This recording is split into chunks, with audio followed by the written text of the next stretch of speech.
Y'all know I'm weird. Whatever. Hey everybody, what's up? It's your girl BondyBlue. So let's go ahead. Hey everybody, what's up? It's your girl BondyBlue. Okay, follow me on Instagram and let's get into the video. Right. And what is up, people? Yeah. What's going on, everybody? It's your girl BondyBlue. You thought you was about to get through this Monday without seeing me? You was wrong, girl. I'm back. We about to do 2 in 1. We're going to start with Real Housewives of Atlanta, and we're going to skedaddle over to the Married to Medicine Season 11 Reunion Part 2, girl. Oh, yeah. We got conversations to be had. I'm glad everybody is here. Y'all look so lovely. Give yourselves a round of applause for coming through.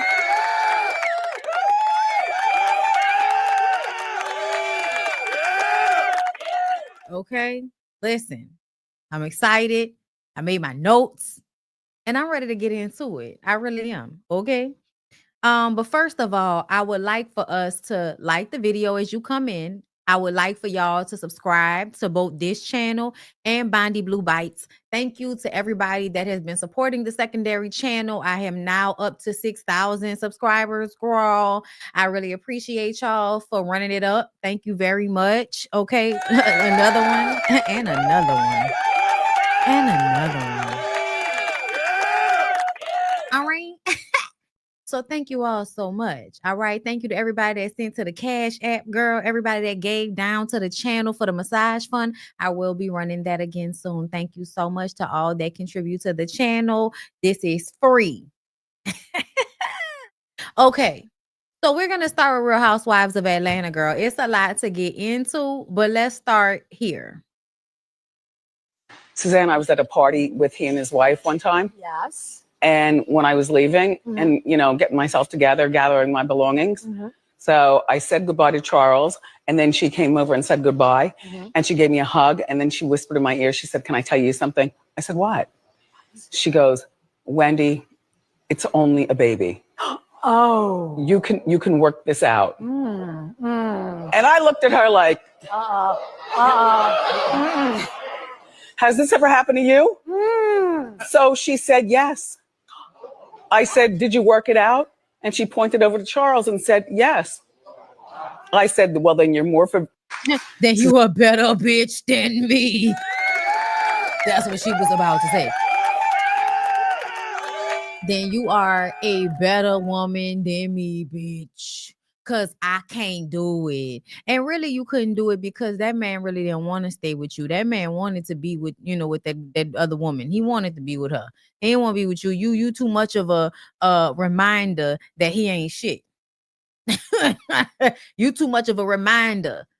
You often see men go to powerful women, use them, suck them dry, and then leave them for weaker women because the weaker women make the weaker men feel strong. That's how that goes, girl. But apparently, one of Child's kids, we guessing that young boy that was in the house, yeah, y'all, that was had during the extramarital affair. And I feel like the way Angela is going to set it up is to make us believe that when he got kicked out of Madison Square Garden, that caused all of these emotional issues he needed to heal from.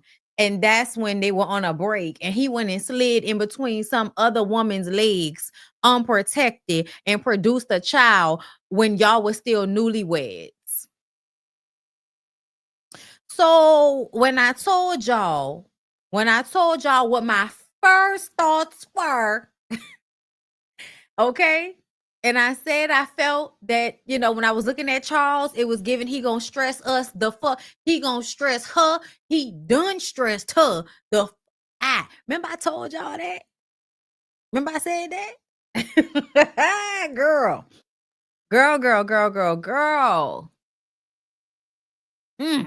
This is about to be a mess.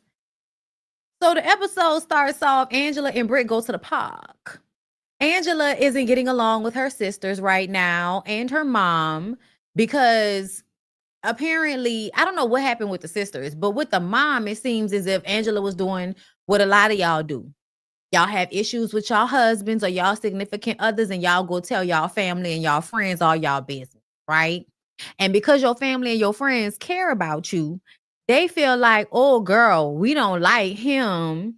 And then if they're around him, they might tell him how they don't fool with him, right? They may act like they don't fool with him, which then makes everybody uncomfortable because you're going to stay with him or go back to him. So now he mad because y'all had the audacity to tell him he wasn't shit. They mad because you still with him and he probably still treats you like shit. And not everybody is disgruntled in this family dynamic. Okay? But apparently she not getting along with her sisters and her mama is in the middle of it. Then her mama said something to Charles. Charles feel like, your mama said something to me and he could never forgive it. Men like that, I feel like they just like to be angry. That's their comfortable space. They like to be angry. If they stop being angry, it's like they're giving something up. It's like they're being weakened or something. Holding on to their anger is sometimes the only thing they have, girl. It's so sad. It needs therapy. That's what it gives. But it also gives that he's too bullheaded and egomaniacal to do so. That's what it gives. Okay. He would much rather like just try to do stuff that he know men don't normally do, like cook. You know what I'm saying? I'ma help you out in a different way, but I'm never gonna like fully apologize or be emotionally responsible for our relationship. Oh no, I'm just gonna pay for shit and then I'm gonna do shit. And you gonna feel like, you know what? At least he doing shit. I don't need accountability for my emotions in this relationship, girl. I don't need emotional safety. I have financial safety. Thank you. Okay. Crying in a Benz and not in a Toyota. That's what the girls say. That's what the girls say. The girls say that a lot. So Charles is still big mad about what her mom said, and she takes care of her mom and her sisters financially. And a lot of that money comes from Charles. So Angela, at the beginning of the season, like episode 1, you were like, I'm self-made, and it just kind of feels like, yes, but just as white men are self-made. The money came from somebody else's pocket. But you're right. You started the business. The business did well, but you had an investor. That's what it's given. Okay. And I'm not mad at you because men hoard the wealth in this patriarchy. So I'm never mad at the women that go and get the wealth from men and then turn it into opportunities to extend their own wealth. Because what else are we supposed to do here? Girl, okay. I can't expect for every woman to try to fight with y'all niggas in corporate America or come up with a business. Like, I can't expect that role for every woman. Some women is gonna let y'all do y'all business on top of them. They gonna take some of y'all money and invest it into a business, and for one day they will be free. Okay, that's how they hooked it up out here. I'm not mad. So Britt has a similar situation. Now I told y'all about this nigga too. And some of y'all thinking, oh, Brittany, you just really don't like light-skinned men. Like, no, that's not exactly what it is, love. I'm just being honest about the light-skinned men I have encountered. Not all, but most. Not all, but most. Okay, anger issues. Gotta prove something in the in-between of light and black. Not white, but light and black. Okay, just when you in those in-between spaces, life can be tough, baby. Intersectionality is a motherfucker. So this is just me paying attention to the way the men have been socialized and the way they respond to their specific challenges that they may have, and light-skinned black men have a specific subset of challenges that might affect their personalities in one way or another. Everybody's being taught that men are aggressive. You add the fact that I'm black, but I'm not black enough, and I'm light-skinned, but I damn sure ain't white enough. So I'm getting aggression from white people, and I'm getting aggression from black people. I'm gonna be an aggressive motherfucker mad at everybody at some point. It only makes sense. It only makes sense. But see, people don't think that far. So they hear what I say and take a very shallow understanding of something that I say. Like, do that. Okay. You should do that. But when I said the man was a little, crazy up in here. If you questioned me, I just want to say my hypothesis is being tested. And right now the percentages are up. Okay, the percentages are up. when it comes to my conclusive hypothesis about this man being somewhat crazy. We ain't seen it just yet, but hold on. I feel like more is to come. All right. Again, hypothesis. I can change my mind and be like, all right, that's not what you were seeing. Okay, cool. But we gonna wait on it. I'm gonna say this though. How a woman acts in conflict, you got to pay attention to that too. And the way Britt responded in conflict made me feel like you was trying to prove you was big and bad. And I'm wondering if it's because you have no power in your actual dynamic at home. So you got to like boss up on people when y'all are out in public. You know, like with Kenya, you wanted to, let your balls hang low and shit. When it came to Kenya, is that because when you at your house, you can't let your balls hang low? I have questions. I don't know. Just wondering. That's all. Did y'all like the video? Please do. So Britt says that Mike also financially helps out, right? And she has sisters. And one of her sisters' name is Cher. And I thought it was the youngest sister, but no, it's the oldest sister. So I'm guessing it's the one that went out and got pregnant quickly and didn't have the means to take care of herself. So she always need help from somebody. This is what I'm assuming because she said she was the oldest and I was expecting Cher to be the youngest. But yes. So she helps Cher, but Cher often has an attitude towards Mike like he think he my daddy. That's not my daddy. Okay, get your, it's weird. And Britt feels like her sister projects her anger onto Mike, but she really mad at Britt because she like, you don't have a man and I got a man. And so I feel like you just like unhappy with your life. So you hating on mine because I got a man.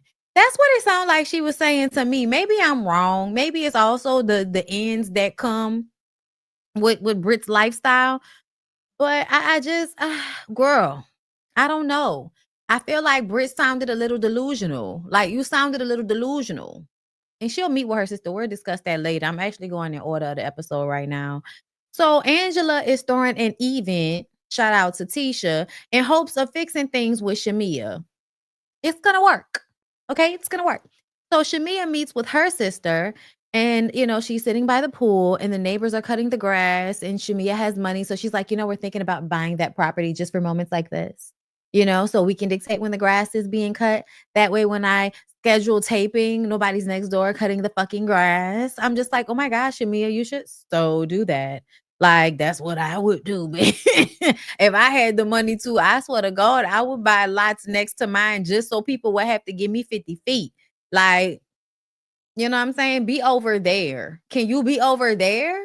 I love it. I'm happy for Shamia, okay? I'm happy for the Black girls. They get to live out their best bougie white woman dreams. You know what I'm saying? She plays her new song, which we like. I'ma handle all of that.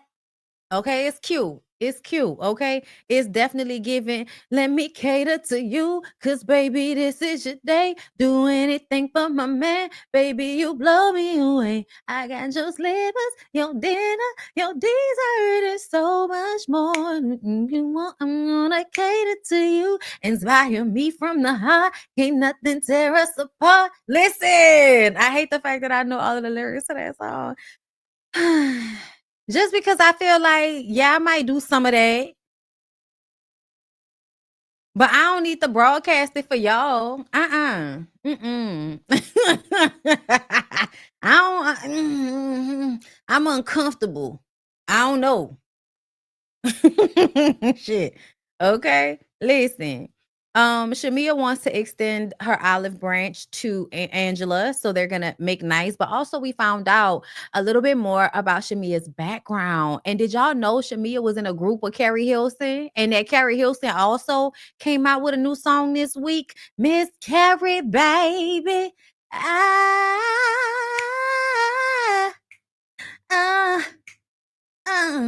What was the lyric? You wanna be real close to me. I love it the time when you on me. I got another real one. Look, that's who should have been on that motherfucking Millennium Tour, girl. Girl, did y'all see what the people saying down to the TikTok about the Millennium Tour? But I honestly thought When I first saw it, I was just like, oh, this not about to give. This not about to give. Where the other artists, girl? Get Ray J out of here. I feel like this needs to be a lesson in time, meaning that if whoever is performing at the current Millennium Tour is not doing good, there were a whole bunch of people that was performing during them early millennia days, 2000, 99, 2000, and 2003 into the 5 and the 6 and the 7. Stops around 8. Okay. I feel like y'all going to find some people that still know how to perform, like Carrie. You know what I'm saying? Like there were other people that still know how to sing and dance and perform. I don't know why y'all go like why is this the Zeus Network version of this? Like we are so But shout out to Niecy. Niecy said because they was in New Orleans on Saturday, and I think they had their show in Houston yesterday on Sunday. And Niecy ended up at the club with Pleasure P and Ray J. Girl, listen, when I tell you I wish to be a fly on the wall, like just to be in there for 5 minutes and then leave, girl. Like I wouldn't stay too long. But I would have been there long enough to catch a kiki and go on about my way. Because when niggas be out in public fucked up, it is funny. Do you hear me? Dad bellies and everything just on display. Okay, I don't this nigga with that if I had a one wish. Okay, stupid. I don't know why instead of singing Ray J, I wanted to hit that for me, for me, for me.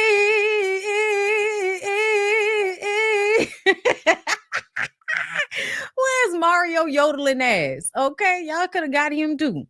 I want to know your name, man. I want to know if you got a man. I want to know. I don't know who when they called him and his nostrils back to the front. He another one of them motherfuckers that y'all could have like not let us know what their personality was really like. We didn't need to know who you dated. We didn't know nothing about you. We just needed you to come out here and sing and just grab your belt and move with some type of smoothly. Like that. We didn't need the rest of this shit. Okay.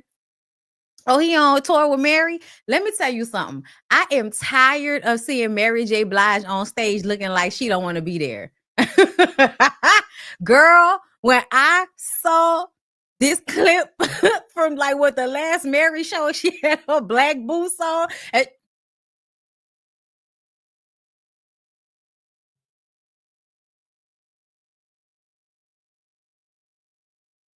Ooh, something's got me so excited, baby. You got me zook up, zook down, zook now. Oh, you're loving. That's it, straight face. Do you hear me? Not cracking a smile, bitch. It's not giving I sing because I'm happy. It's not giving that.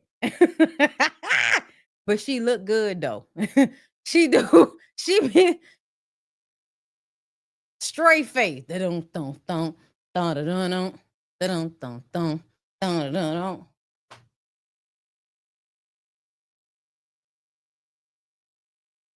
everybody go Mary. Go Mary. Girl. Okay, I'm sorry. Let's jump back into the episode. Shamia got a song out, Olive Branch. She wants to uplift the girls. That's the story. That's the story, girl. So Porsha has a business meeting with her staff, y'all. Porsha got a staff. Did y'all see her cousin Londi? Now, Londi, girl.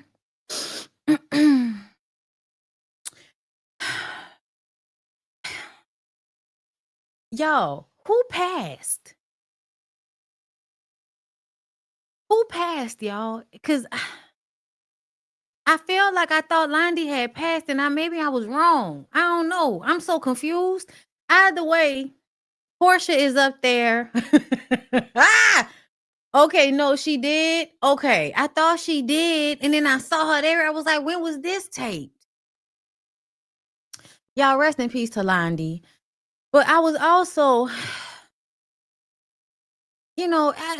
it really, I think, validates Porsha and her delusions of grandeur that she can keep hiring her family members to work in service roles to her. You know what I'm saying? Like hiring her, hiring Londi to work, in some, assistant capacity with your business. The same thing with your sister. You know what I'm saying? Like on some level, I feel like this is something that she does because she wants the people around her to have to be beholden to her. So I'm gonna give you a job. Like I just I don't really like it. But also I thought it was hilarious that Portia's energy in this scene is like, well, I really stopped doing all of my businesses, right? I found a man. I thought he had some money. So I decided to just like slow my progress on all of my business because I just wanted to be somebody's wife, right? Fairy tale, bitch. Delusional. That was me. But now I realize that soft life is over. Okay. And now I have to put my energy into building $1 billion business for my daughter, for PJ. Okay. We just have to get back to the business, girl. I was just like, well, I guess as long as you came to the reality of the situation, some type of way, girl. I guess it's because we told you was stupid back then. We told you was dumb back then, girl, and you felt because all y'all that think somebody gonna save y'all, we really want y'all to recognize nobody is coming to save you, girl. They told you Jesus was gonna come back one day to save you, and he had already saved you, so that don't make no sense. But they make you feel like somebody's gonna come and save you at some point. And I think even with Porsha putting in all of that work to be on this show, to have those different businesses so that she could have a certain type of lifestyle, the way she was willing to give it all up, the way she was willing to give her security up is wild to me. Did you see Charmaine's Balls from Chicago Inc. though? No, no, no. Who are you talking about? I don't remember. Are you talking about Ryan? What about Ryan? I saw Ryan baby mama Rachel. I follow her on Instagram. Mm. Anyway, I'm just saying, like she big fine. Do you hear me? Anyway, so and I just like me. I like me a toned down. I like me a toned down baddie. Like you know what I'm saying? She's like a toned down baddie. I'm chilling and shit. Like I like her. I like her vibe. Anyway, no, at the radio. Oh no, we did not see. Y'all gonna have to send me the story. Send me the story down to the Instagram so I could save it and we could talk about it at a later date. Hey, Fonze, thank you so much for the super chat. Thank you.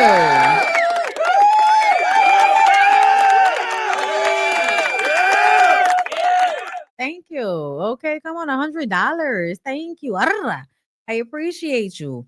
So, okay. So after Porsha finished being real about the fact that she got to get back to business and stop with this fairy tale shit, thinking some stupid ass nigga gonna come and save her, she talked to the other guy that worked for her, and he said that Drew reached out to him because he has connects in the music business, and she and Dennis wanted his help. And then we talk about whether Porsha should let Drew go or not. And Porsha says, girl, that has to go through HR. That has to go through the proper channels. And then, when you call HR, Porsha pick up the phone. She ain't got no HR. So yeah.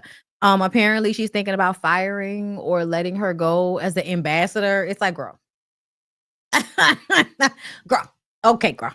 Okay, girl. I think Drew will be fine if she's not selling Go Naked hair. There are other bundles out there, girl. You're not the only weave line in the business.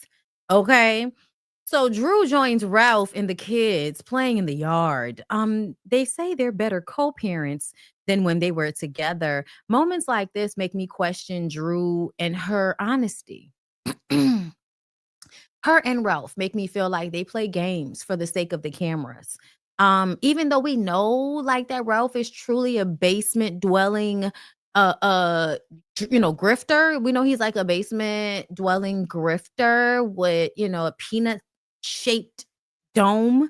But at the same time, Drew was like really in love with this weirdo nigga. And so in these moments when it seems as if they're getting along and it's like for the sake of the kids or whatever, I'm just kind of like, were y'all acting? Because that's what it gives. Sometimes it gives that they're just acting. She called him a narcissist. He apologizes and says narcissists don't apologize. Yes, they do. Yes, they do. Because they're performing. A lot of narcissists apologize because they want to get over the argument, but really it's so that they can go back to using you. They don't apologize because they really mean it. They apologize because it's the smartest thing to do in the moment. Okay? It's the smartest thing to do in the moment. And there is nothing a narcissist likes to do more than to make you look like the crazy person. Even if they're the crazy one, they like an opportunity to make you look crazy. So even if it's just, doing some little stupid shit, starting an argument with you, turn around and act like you're the one that started the argument with them. It's like weirdo behavior. Anyway, so she says he's getting what he wanted. He wanted to be outside. He wanted to be doing whatever he wanted to do with his homeboys, and now he can do that freely. And no one gives a fuck. And now you still get to be in the basement making, videos about how now you got time. You're gonna make drinks. And him and Dennis online pretending to fight and argue. Also, they can do a podcast and make some money and get some clout off of the backs of the women that they've fucked and gotten pregnant. Child, this is hilarious. Excuse me. It's just hilarious, you guys. Anyway, Kelly and Kenya meet up. Kenya's salon is really beautiful. And y'all, I appreciated this scene because I felt like Kenya was really being honest and vulnerable in this moment, saying that she was scared that her business wasn't going to succeed. And I really appreciated this because it made what she did to the girl make so much more sense, right? Y'all know that we were all looking at Kenya like she was crazy for using her, grand opening. I need to get a cough drop, girl. Using her grand opening as a way to get back at Britt.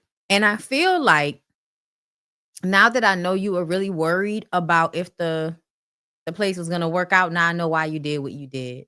And that was because I need to make a huge scene. Also, I want to get back at this bitch because she threatened me and she was talking to me crazy. So now I'm going to go to hell on her ass. If you think I was being a mean girl when I wasn't, I'm about to show you some mean girl shit. So in Kenya's desperation to make her business work, she did what a lot of people on reality TV do, which is make a big moment at your grand opening, because even if the grand opening is all about a fight, you're still going to get your business in and it's still going to leave a mark. And people are still going to want to come to the space where this episode was shot if they're traveling to Atlanta. You know what I'm saying? People are still going to want to do shit like that. So I feel like that's the reason why she really was making it a moment. It was, a double thing. It was her being able to get back at Britt, but it was also blowing up the situation at her business to bring more attention to her business. But I feel like in some ways it may have backfired initially. But once we saw this, I feel like it would then, reignite people wanting to support Kenya if they had changed their minds about doing so. Because I had not changed my mind about wanting her business to be successful, but this made me feel like I hope that it is successful and she's able to do all the things that she wants to do with it, because I could tell she was very nervous. And then the situation with Britt kind of made her, rest on what she knows, which is that drama and all of that. It helps the business. And I think she just relied on that a little bit too heavily. But I like the fact that she and Kelly were able to talk about both having crazy ex-husbands. Apparently, Kelly has to go around with a security guard because her ex, Mark, threatened her in front of a judge while they were in court. And so he can't see the daughters now. And she has a restraining order against him. And she is going around scene for scene with security. I think at first Kenya was like, now, girl, do you really have evidence, or are you just putting 20 on 10 so you can have a storyline? But once she explained, like, no, girl, he actually threatened me in front of a judge. That's the reason why I was able to get the restraining order. And he has threatened to unalive me, which is why I have gotten security, girl. So yeah, no, it's very much for real and not for play.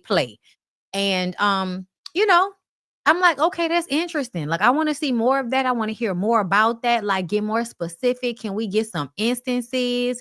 You know what I'm saying? Like I know they're probably gonna pull that out slowly for us, but I am interested because, girl, not you showing up with a big ass security guard that look like the bigger version of your little bitty husband. Oh, girl, y'all cannot be marrying these niggas when y'all not attracted to them. Like, I'm just saying, y'all. I feel like money and a good personality will make you attracted to somebody if they're not that attractive. But if a nigga got a bad attitude and he's unattractive, girl, stop trying to make it work. Stop trying to make fetch happen. Cause every time I think about that wedding picture with her and him, I'm like, girl, I don't know why you ever did that. I feel like you could have found another nigga with money like that actually was somewhat attractive, because it's not even about you not being able to be attracted to him. It's about the fact that he knows how unattractive he is, so he's gonna like have these insecurities about it. Like he know he an ugly nigga, okay, and ugly niggas will abuse you because they know they a ugly nigga that shouldn't really have you, and they angry about that, so they can't help but help themselves but to punish you. Like that's really why it sometimes don't even be about you. It just be about the way people think of themselves when they have low self-esteem. And that's just really how it be sometimes. That's why you got to be safe with broke niggas and ugly niggas, because they just be upset at their own life and you just get in the way of them being upset about their real life. You know what I'm saying? Oh, that didn't make sense to y'all? Oh, I guess, child, whatever. Anyway, so Kelly likes Kenya. Kelly likes Kenya at this point. I feel like she doesn't know what the issue is with Britt. And this is probably the beginnings of us seeing how that split happens. Because as we've seen recently on social media, Britt is over there with Porsha and Kelly is over there with Shamia. Okay, it is an obvious split. Hold up, let me read these. Hey Ingrid, thank you for the super chat, boo. Hi Bondi, I can't wait. You are too funny. I can't with you. You are too funny. I miss you, girl. I love your content. Hey Bondi, you are okay. It happened twice. Thank you, love. I appreciate you. Thank you. I'm glad you enjoying it. Okay, I guess I was making some people confused. I hope it made sense. It makes sense to me. It's not okay. Like I didn't think I was being. I thought I was being very clear. I don't know. Okay, girl. I just wanted to make sure. In my mind, it made sense, but you know, sometimes it makes sense in my mind. It don't make sense in yours, bitch. I don't know. But either way, Kelly is encouraging towards Kenya. They're able to commiserate about their weird ass abusive ex-husbands, and we move on. Britt meets with her sister Cher for dinner. She says that, you know, right now their mom is blocked. Britt was her support system. Cher says as soon as they get into relationships, they just be like, fuck her and put her on a back burner. And a lot of women do that in families as well as their friendship dynamics. I was one of those women that did that, but that's because that's what I saw growing up. Like everybody made it seem like it was good if you actually were like codependent and absorbed with your spouse. That's what I saw growing up as what was deemed healthy, because the opposite of that is when you don't like your partner, so y'all are never around each other. I did not often see people that were having their own like lives but still very much like in their relationship, and like I like this person, we're married, we're together, but we still have our own lives going on. I didn't really see that a lot. Normally when people had a certain level of separation, it was because somebody was doing some shit they wasn't supposed to be doing or because somebody was unhappy. You know what I'm saying? So I feel like, you know, a lot of us were taught this when we were younger, that as soon as you get into some relationship, you just totally abandon your friendships, you abandon your, you know, family, and just kind of are off with just that person. And no, that's not how that should go. That's not how that should go at all. So yeah, I'm very interested to see how this is going to play out as well, because that's also a red flag about Mike, is the fact that it seems as if Britt had to, you know, kind of quarantine off to him and kind of, you know, not spending as much time with her family anymore because she's with Mike. And her sister was like, you know, can I talk to you without him always being there? Like every time I call you, he right there. And that is some shit that you have to check. You have to check that, because people just because they want you to know their business, that does not mean they want your man to know their business. You know, like you don't know how these niggas act when mad day come. They want to put some shit out. You know, if y'all get into it because they did some disrespectful shit. Now they trying to out you. Yeah. You got to be safe out here. Also, the whole time, you know, they talking after the conversation, like midway through, as Britt is talking about, oh no, it's not like I don't want to have a relationship with you. It's not me and Mike. It's you. Mike is texting and calling her over and over again. We saw the phone thing, and then we heard somebody calling. And I was just like, why is he calling you, telling you it's time to come home? He knows you're filming and he knows you're with your sister. So why is he messaging you and calling you over and over again, telling you that it's time for you to come home? That's abusive, controlling behavior. So more evidence to okay, check. Okay, that's more evidence going towards the side that I had already depicted based on my first seeing of him. Okay. Drew goes to see Dennis in the studio. Child, I love this. And the reason why I love this is because it was basically like, girl, fuck Porsha.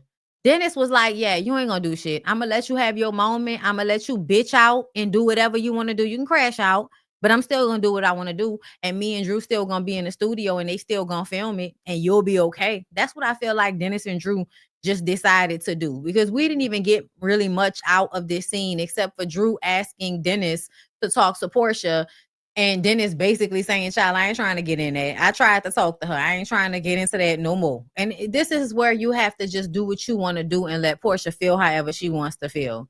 Like, that's all, girl. Okay, ignore her. Oh, you upset? Too bad.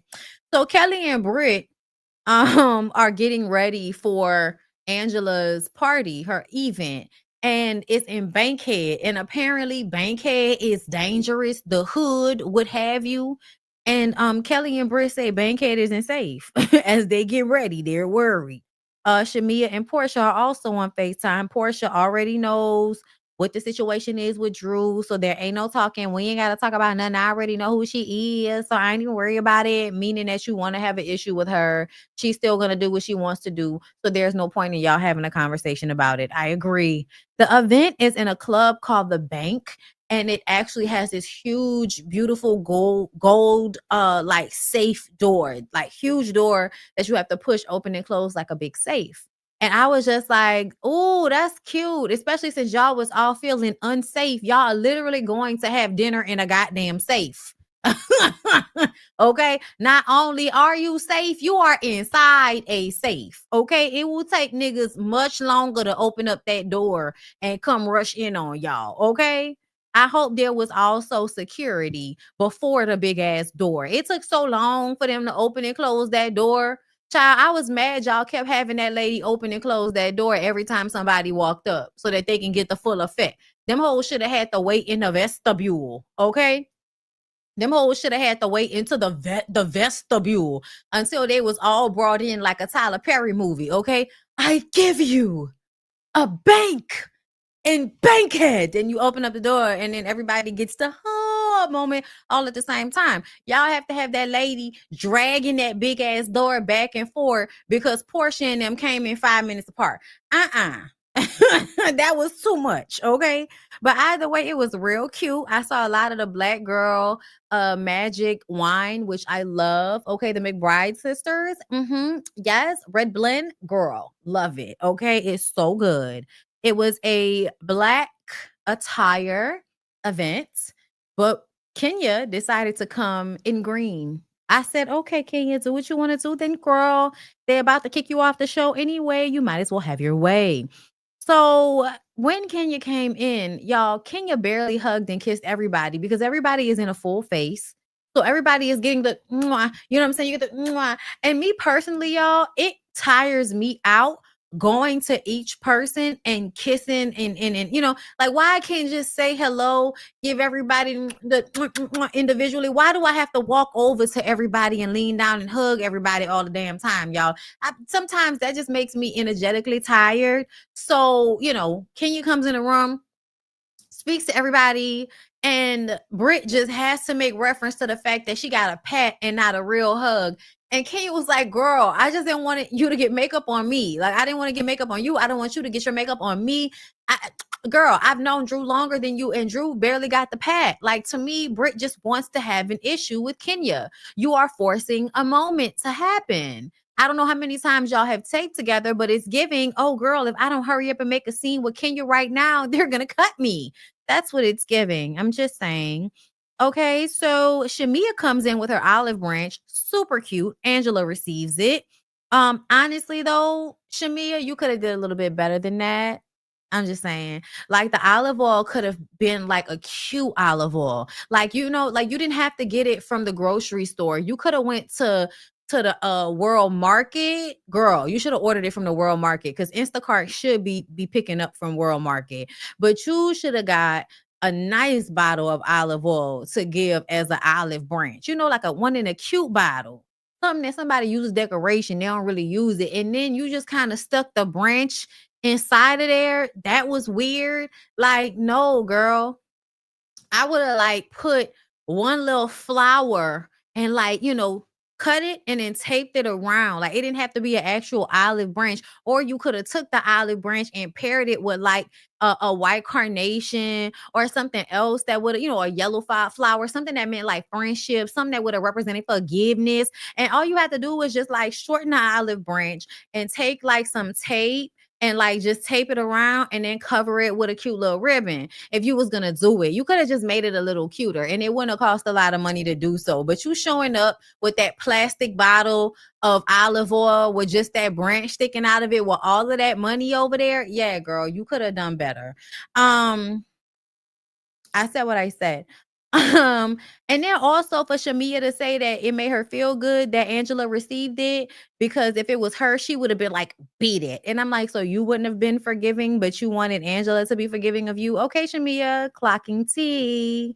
So Kelly brings up Drew bringing an extra to her event at Balmain, and how that extra, the makeup artist, didn't even buy anything. And then she's asking Drew, because Drew, I didn't see you walk out with anything either, child. It's almost like y'all know Drew ain't got no money like that. Why are you trying to call that lady out? Okay, that lady is in the arts. Okay, meaning she may not have the money like that. People in the arts pretend like they have money, but usually no. It's the people that own said arts, you know, distribution centers of said arts, that really be making the money out here. Okay, so calm down on thinking that just because somebody is an actress that you've been seeing for the past 20 years that they got money like that. You know what I'm saying? Like, no. they sing real good. But what did your girl mama tell y'all? Singing does not pay the bills. Singing does not put food on the table. Okay, singing does not guarantee a good life, even if you have got talent. Mama, do you know I can sing? I'm sorry. I'm sorry. I had to go all the way through it for y'all right quick. Okay. Shocking a lot of people, girl, on the corner singing they should have caught the waters. All right. you knew I was thinking about Dawn Robinson. You know I was thinking about Dawn Robinson. Get out of my head. Okay. Anyway, so Drew opens up her phone to show us that she actually had a text thread with one of the sales associates. She said, I bought my son a $2,000 jacket. Okay. I was like, Drew, come close. You don't have enough money to be spending $2,000 on a jacket for your son that's going to grow out of it. That don't even make no sense. I don't believe you. I believe Kelly, you ain't buying nothing. Okay. That's what I believe. Talking about, look at the text messages. Where is the purchase receipt? Kenya tells them that she's having a grand opening for her hair salon. Shamia said that she's recording an album, and she asked them to listen to her song. And this is when we was all right, and we told y'all that Porsha was hating on Shamia, and y'all was like, what? That's not true. Porsha. Y'all know how much y'all go up for people that y'all think cute. Okay, low key, some of y'all I be feeling like, do y'all want coochie bump her? Because y'all know she down for that. Okay, but anyway, yeah, girl, Porsha was hating. Porsha was hating like a motherfucker, sitting up there talking about, is that you? That doesn't even sound like you. Were you even on the song? I'm confused. And then when she first said, wait, why I feel like it's a diss track? Why would you think it was a diss track? Because you thought it was about you? That's how you know you really be out here doing your friend wrong, because you move in a very like paranoia type of vibe. You was paranoid that girl was gonna come out with a diss track towards you. Why would she do that, Porsha? Why was that on your mind, Porsha? Something wrong. Something wrong. She not to be trusted. She not your real she not your real friend, girl. You gotta hold her. You gotta hold her. Arms length, bitch. You can't get too close to me. You are not trustworthy. Porsha is not your real friend, girl. She was a friend of mine. She left with my man. She lied. She took all I had. She was a friend of mine, my closest friend. Okay? She used what she knew. Like, yeah. Took all I had. Kelly Price wrote that song about Porsha, y'all. Anyway, when Porsha said that she thought it was Shamia because she thought that Shamia's song was Drew because it sounded good. But she was shading Shamia from the front to the back. And I feel like, how you gonna shade the lady that brought your no singing ass with her on the basketball court to sing the national anthem? Your friend knew you couldn't sing and she never told you. She always still had your back and brought your no singing ass, your no talent having ass, your off key all the time ass. She brought you with her and tried to help you. See, this is the delusion that Jennifer Lopez has mastered, right? The delusion that you are not talented, but if you believe it enough, people that are actually talented will help you, i.e. Candy, i.e. Shamia, giving you an opportunity to sing. See, y'all got to remember that Porsha absolutely had dreams of being a singer. If you read her book, you would know that's how she ended up in R. Kelly's basement, is because she thought she could sing. So when the old nigga pulled up on her, offering her an opportunity to meet Robert Kelly, she went on down there with just a big booty and baby hair, hoping for the best. Nobody was being real. That's why you got to tell people when they can't sing. You got to tell people when they can't really sing.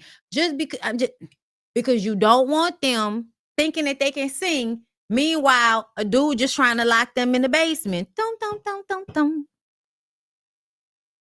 What gave you the silly idea that I'm about to leave? Girl, who you been listening to?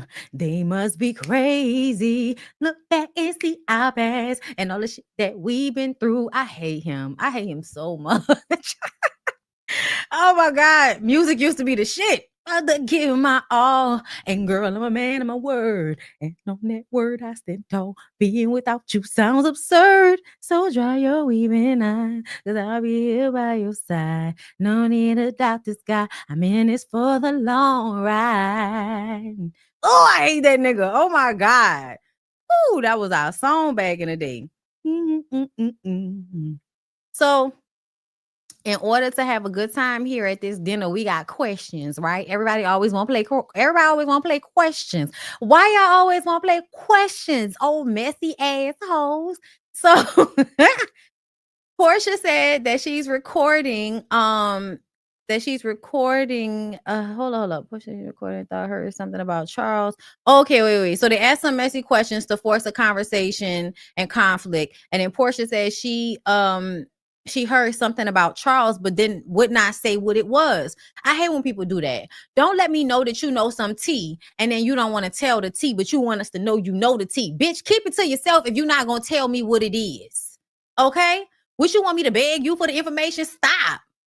Like, that girl, that worked on my fucking nerves, and they let that shit slide too. They let that shit slide. But if I was Angela, I would have made it a moment. Bitch, what you talking about?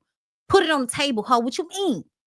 Don't act like you know something about my nigga that I don't know about my nigga. Say what you know about my nigga. Let me know. Put it out there. So someone asked Kenya what color panties she had on. And then Kenya got up and showed them. And then Porsha said, "Oh my God, Kenya, your coochie is so big, girl. Oh my God, look like you about to just suck up all the food off the table." I was just like, yo, Porsha is so gay. Porsha is so gay, y'all. I hope y'all know that, right? All y'all who think that Porsha ain't ate no coochie, I just want y'all to know. She was probably over there salivating, okay? Okay, listen, salivating at the big coochie, okay? Anyway, so then another question for Kenya comes up. Why is she so worried about happily married woman? Ain't even write the question grammatically correct. Oh, ignorant ass hoe. Anyway, Kenya jokes and says it's actually a habit of mine. And Kelly was like, "Is it really?" She was like, "No, I'm just joking." Like, why did she have to tell you she was just joking, Kelly? Like, let's use context clues, shall we? So then Britt reads one. It's another question for Kenya. She is obviously very popular tonight. That's why she decided to wear a different color than the rest of you hoes, because she knew y'all was gonna make her the star of the show. Okay, that's why. If you gonna make it about me, bitch, I might as well show up standing out in the color I would prefer to wear. All right, thank you. So Britt asked, "Well, can you speak kindly and not with an attitude towards Britt?" I swear to God. I swear to God, I didn't ask the question. I swear, I didn't write it. And what's that mean? Girl. If it wasn't you, it was Kelly, and you put the battery in her back for her to do it. Okay? So Kenya says, "Of course I can. I can be kind to all of the ladies." Britt starts interrupting her, but it's not about the other. It's not about the other ladies. It's not about the other ladies. It's about me though. But what about me though? Like, girl. At this point, me and Kenya realize you just want a moment. Oh no, do you want a moment? Do you need a moment? Are you okay? Girl, I am the moment. Okay. Didn't you hear my tagline last season, bitch? I am the moment. I know you know it. You're a fan. That's why you want to have a moment with me right now. Rick keeps going. Okay, Kenya, hold on. She keeps saying, "Do you need me to read it again? Do you need me to read it again?" It was about me. Kenya says peasants can't come for a queen. Child, oh, she really upset her with that one. Britt says, "I did not send for her." Kenya says, "Thank you for using my catchphrase." And then Britt says, "Get the fuck out of here, bitch. Sometimes people fuck with the wrong ones looking for their moment. Get the fuck out of here, bitch." Everyone feels like Britt is doing a little bit too much, including myself, girl. You're doing a lot. Calm down. As they're walking out, because the night is obviously over, Britt has ruined it. Britt says, "Let me go call my husband who cares about me." Child, y'all lame assholes cannot wait to rub a nigga in somebody's face. It's really, really sad. Because a lot of the women there don't have men right now. So that shade could have been taken by your own friend Kelly. Like, girl, shut up. Okay. And then she makes a comment about, "Oh, where's my husband, girl? Let me call him, but I still got my pistol in my purse." Like, so what did you think you was gonna have to shoot Kenya? The whole time Kenya can hear everything, but Kenya is ignoring her and acting like she doesn't exist. So Mike comes and they walk outside and she's talking shit because I don't play them type of games. You want to play games for cameras. I don't play those types of games, honey. Get this fucking mic off me. And so her husband is taking the mic off of her and she's still talking to Kenya. Kenya is standing at Porsha's car, which might be, I want to say, a yard away. And she's looking at Kenya and talking to Kenya, and Kenya is down on her phone, girl, already starting to do the investigation on your background so that I can reap vengeance on your ignorant, loud ass. That's what it was given, right? And Porsha was like, "Girl, you want to get in my car? You get in my car," because she over there threatening you with guns. And I know we not all that cool, but I don't feel safe. So we should all just go. We all should just go. So they get in the car. And as she continues to threaten Kenya and they roll off, and Kenya was like, "Girl, did you hear her?" She's like, "Yeah, she's talking about a pistol." "Yeah, girl, I want her to put her hands on me so we can get her kicked off the show. I want her to do something to me so we can get her kicked off the show." Okay. And then Kenya said, "Oh, there go Charles Oakley." She said, "I'm not going to get nowhere near him because I don't want no problems with Angela, girl." Let me tell you something. I can't stand you hoes that's known for letting a nigga disrespect you, but the women better be scared not to talk to the same nigga because then y'all going to be mad at the women. Yeah, I need for everybody to just stop bragging on dick so hard. Like, just, girl, sit back. If you got dick worthy of bragging on, can you give us an opportune moment? Like when Quad started bragging on King, that was a good opportune moment. That was a good moment for that. Regardless to what y'all say. That was a good moment for that. Stop bragging on Dick that be disrespecting you and humiliating you publicly because you really just look dumb. You know what I'm saying? I would much rather be like, yeah, I'm still with him. That's still my nigga. He all right. I ain't about to give him all of that. Nigga, you put me through all of this and you think I'm about to give you all of that? All of that? Mm-mm. Hey, Saltwater Daughter. Thank you for the super chat. Bankhead is the hub, but being gentrified. But that's one of the popular spots in the city right now. It's also right next to a popular strip club. They were being messy with all the hood talk. Of course they were. Of course they were. Kimmy Kim, thank you for the super chat. Britt is another Kim, always having her husband around. She can go too. Thank you. Gemini Nola girl, what's up, boo? Just showing some love from the 504. All right, appreciate you. I always appreciate when my people come through. Thank you. Kevin Preston, thank you for the super chat. Allegedly, Britt been running around Atlanta with someone who isn't her husband. That wouldn't surprise me. DeQuasia, thank you for the super chat. Britt was trying to have a 50 Cent moment as soon as her husband showed up. Her ego got bruised once Kenya didn't give her the reaction that she wanted. Oh, yeah, because nothing hurts a bitch's feelings worse than ignoring her while she tried to turn up on you, make you feel played. Now you look like an imbecile just screaming at the ether. Ain't nobody even paying attention to your ass. Anyway, y'all, we're about to flip over to the Married to Medicine. Child, when I tell y'all it's still been hard for me to find a cast picture of them to put up. So I'm gonna put this up right quick. We're gonna take a quick break. Support my channel, please, and thank you. All right. And we'll get into the reunion show shortly, you guys. Like it up. Anywhere you go, give it all. Anywhere you say, anywhere.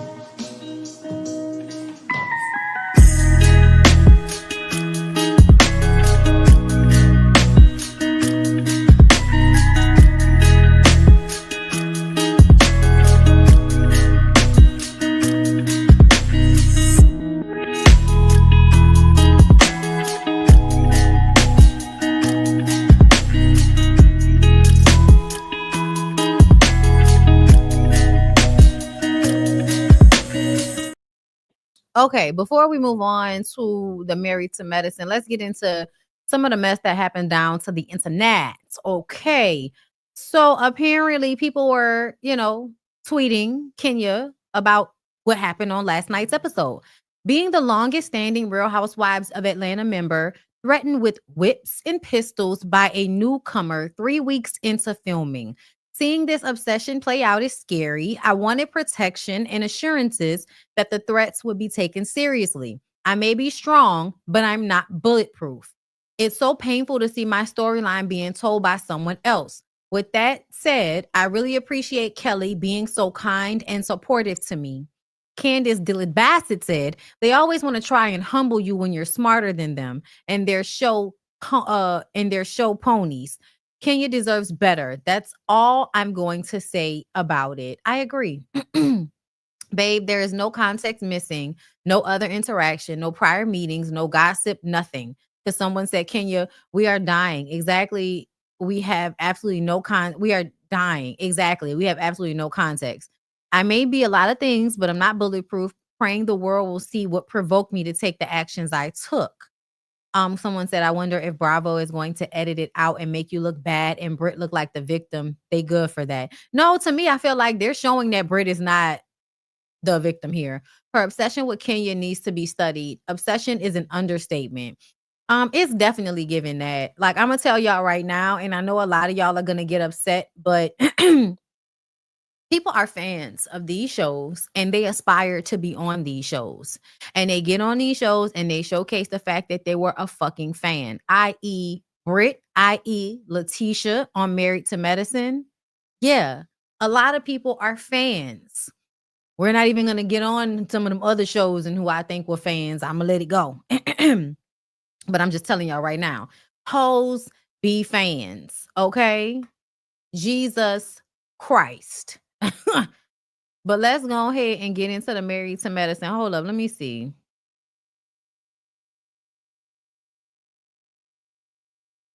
Oh, thank you. Ah, it's not good quality, girl. It's so hard to find a good quality one. And I meant the Married to Medicine reunion looks, but that's why I'm about to pull that up on Child Entertainment, because I feel like all of the Married to Medicine Instagram pages, they don't keep they're not current. They need to be more current. Let me see. Oh, wait. Before we get to it, let's see. Kelly reacts to Britt, Edie, and Kenya more conflict. Let's hear this before we move on. I'm gonna just cover it up so I don't have any copyright issues. Okay. Reaction to the conflict between Kenya and Britt at the end of tonight's episode, and like what got Britt going so much tonight? You know, I'm still a little confused about it. When I watched the episode, I heard some things that I didn't pick up on when I was there because it was so much commotion going on. Yeah. So, you know, I don't know. I think the whole thing with Kenya is, you know, she just felt like she wasn't greeted the same way. And she, you know, she had this thing with Kenya from day one. So I think tonight did Kenya have a thing with her from day one? Ooh. Okay. Have y'all been watching I think her name is Michelle. That's Michelle's show. The Survival of the Thickest on Netflix. Really good. Really, really good. I mean, I think it was a thing. I think, you know, maybe we as women, sometimes we look too far into things. Maybe, you know, she just needed to warm up. Yeah. Again, I didn't have the same experience that Britt had with Kenya. You know, me and Kenya hit it off immediately. Like, you know, as moms, as entrepreneurs, like we had really great conversation and really hit it off. So I don't know. I really wish that Britt was able to experience the same version of Kenya that I did. Right. She's going to get a different version of Kenya. She definitely next week. Yes. Reaction to. All right. That's what they had to say about it. Let's go ahead and get into next week. Hold up. Let's get into the Married to Medicine of it all. I want to find a good screenshot of these people. Let me see. That's from next week. Okay. Okay. We're gonna do this. Okay. And then, you know, I'll possibly let it play at some point to change the looks. Okay. Yes. All right. Everyone looks good. All right. Let's get into it. So Contessa says that Heavenly seems like a miserable person to be with, and she hopes Dr. Damon is getting some joy from another woman out there. Heavenly says, please don't talk about me with your titties sitting apart like that. Please don't talk about me when you got botched surgery. Contessa does what she always does, which is try to invoke sympathy by saying that, what, for my mastectomy? Just like she did from, you know, she called Heavenly dumb. Heavenly said, your mama, my mom who died in 2010. Yeah, exactly. Like, it's when you are trying to guilt somebody into walking back their response to your disrespect. It's a way to win an argument, as far as I'm concerned. It like low-key deflates somebody's sales to make them feel bad about something that they've said. But that's why you have to adopt the mentality that if somebody is coming at you and you say something and they try to guilt whatever your response is, oh fucking well, yeah, I said whatever I said. Your mom, your mastectomy titties, all of that shit. Yep. Jackie gets emotional and says, you know, they were really good friends at one point. And I just to see how they can't get back there. They're both blaming each other and they need to reflect on where they were. I'm like, Jackie, when have you learned how to cry on cue? I don't know if it's just me, but I'm starting to feel like Jackie must have some pain close in her emotional like wheelhouse that she can go and grab and kind of like just Price Right to the front and like cry about it, because I don't see her having genuine emotion. Anytime we've seen her pretending to have genuine emotion, we later find out it was all a lie. So yeah, I can't trust any like tears or watery eyes from Jackie in the bones in her chest. Okay. Simone did this throughout the entire reunion show, made sure to speak up in I felt like Simone explained shit to us that we didn't need extra explanation from her. It was actually quite annoying. As much as I normally love a little extra kiki from Simone, she was really working on my nerves, okay? So yeah, Simone takes Contessa's side and says, Simone takes Contessa's side as if Contessa has not explained enough about Heavenly's social media. As a good girlfriend, it's not Heavenly's place to regurgitate whatever they talked about on social media. Heavenly says, I've already apologized for that, Simone. Andy jumps in, and this annoys me about Andy because I hate the hypocrisy of it all, right? Like, that Heavenly talking shit on the internet does good for the show. It helps the show to get more people watching. It gets people more involved in the story that's happening when you see people fighting in real time on social media. Andy knows that. Bravo executives know that. So that Heavenly is good for the promotion of that show. So when you try to, like, I guess, reprimand her because, for 10 seasons, we've been talking about your social media. I feel like, don't you think, like, maybe you should stop? And Heavenly says, do you want me to stop, Andy? Because if I stop, that means this show may not be getting the same amount of viewership and promotion because y'all don't promote it the same way y'all do those other funky ass shows. So you want me to do it, Andy? Oh, no. I feel like the women want you to do it. You're not talking trash about me. But if you started trash talking me, then yeah, I would have a problem.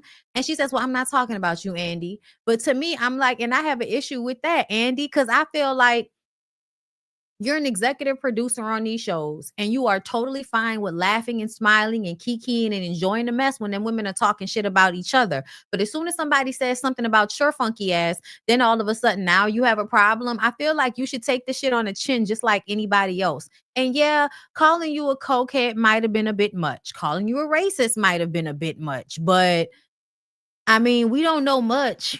But the fact that you like to party and touch the nipples of, very young looking black men. You look like you buy, black boy pussy like you do. Okay. Like, we don't know much more about you than the fact that you like your liquor. You may like to party, whatever that means for you. And you like you some young black boy pussy. All right. And I just feel like it's so unfair for you to capitalize off those women arguing and talking shit about each other. But as soon as somebody says something about some tea they heard about you, now you on, up somewhere upset. Okay, you somewhere upset asking for the takedown of a YouTube channel and all of that. And I'm just kind of like, I don't like that, Andy.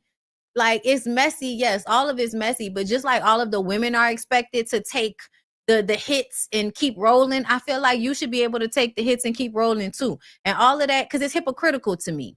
You can capitalize off of the mess, but Heavenly can't capitalize off the mess on her YouTube channel.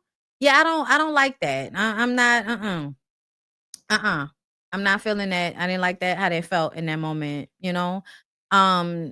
especially because he's Caucasian. Like, it often feels like y'all love to like sit back and watch people fight in the mud so y'all can make money off of it. But as soon as somebody puts you in that same line of fire, then all of a sudden, oh, that's too much. They signed up to let him capitalize off them. They did, but did anywhere in the paperwork it said that they couldn't say some shit about him? Probably not. Probably not. It probably ain't nowhere in the paperwork. Yeah, I signed up to be on this show. I did not sign up to keep my opinion about you to myself because it's going to hurt your feelings. I'm just saying. Okay? Look, child. Freedom of speech. Let's move on. Where was I? Simone. 10 seasons. Heavenly says, well, I don't talk about you. Contessa says that she thought their relationship was real. But some of the things that she says about her made her question if the relationship was ever real. Heavenly at this point is annoyed and just kind of feels like Contessa is grandstanding and she's not even going to attempt to really argue with her. So if I need to keep apologizing about the same shit over and over again, fine. I'll keep apologizing about the same shit over and over again. That's basically the energy that Heavenly had. Heavenly says that she, I think Contessa said that Heavenly looked beautiful. And then Heavenly said, so do you. And then Contessa said, and so do my breast. And it's like, They should look beautiful to you. They should look beautiful to you. You should think they're beautiful. I don't have to think that they look good right now. I don't have to think that your breasts look good right now. I just don't. Like the skin around it, you know what I'm saying? Like the way it's pulling, you know what I mean? Like it's mm, it's not a good look. You really giving, when I can see the bones in your chest plate like I can with Dr. Jackie over there, I feel a little bit uncomfortable. I'm sorry. Sorry, you know what I'm saying? It's just my opinion. You can be upset, but I'm glad you think your boobs look good, bitch, because I don't. And it's okay for Heavenly not to think your boobs look okay. You ain't got to force your opinion on nobody. Anyway, so we get to Letitia's package about the age gap dating and her beef with Heavenly, and the women are stressing her out. It's hard for her to create a baby under these circumstances. Letitia tells us that she is going through IVF in March, and she's not doing it via Dr. Jackie. To be honest, I don't know why anybody on this show would be doing anything via Dr. Jackie at this point. Like Quad working with Dr. Jackie, I'm just like, why? To me, that's another to me, it's another example of Quad trying to support the women of this group when she really could have took her money to a doctor that has not been a part of treating her like shit from an elitist standpoint. And I felt like she should have never had. That's what that Simone situation should have taught her, because Simone treated her badly as well. Simone crossed a whole bunch of fucking boundaries being a doctor to me. Shout out to the diva, Erica De Niro. I was watching her before I came up here, and someone brought up how back in the day when Simone was Quad's doctor, Simone was going off on Quad about how it was taking her too long to want to have a baby by Dr. Gregory. Meanwhile, Dr. Gregory is cheating and being abusive to Quad in their marriage, but you don't know this. But you're her doctor, and you're impressing upon her because you have a friend, a doctor friendship with Dr. Gregory, meaning that y'all not really friends, but y'all work in the same, y'all work in the same environment to some extent. So there's a mutual respect amongst colleagues. And then y'all have been on this show together, but you're not really friends with that man. And anytime you pretend to be friends with him, it's really so that you can hurt Quad. And I just really need for Dr. Simone to decenter men.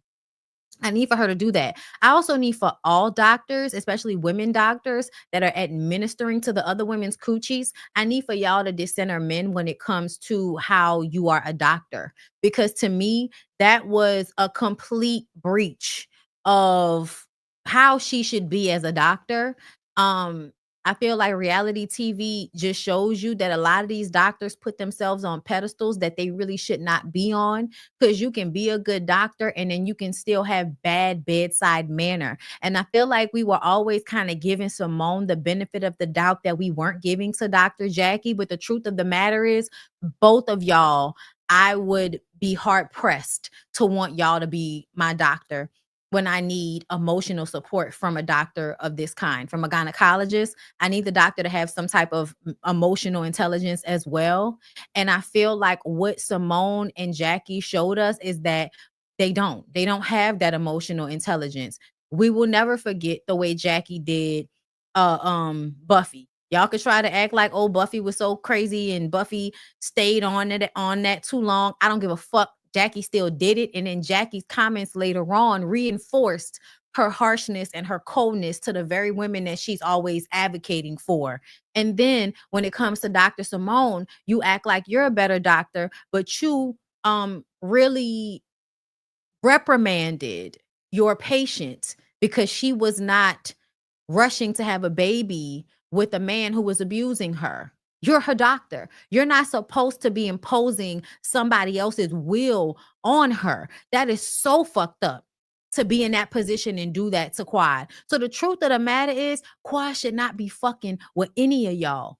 It really shouldn't be, oh, I'm trying to be back cool with you. No, it should really be like, Cecil, I'm cool with you. I have a lot of love for you, but fuck your wife, bruh. And honestly, I do want people to go and find Tammy and bring Tammy on this raggedy ass show. This is the time. Heavenly.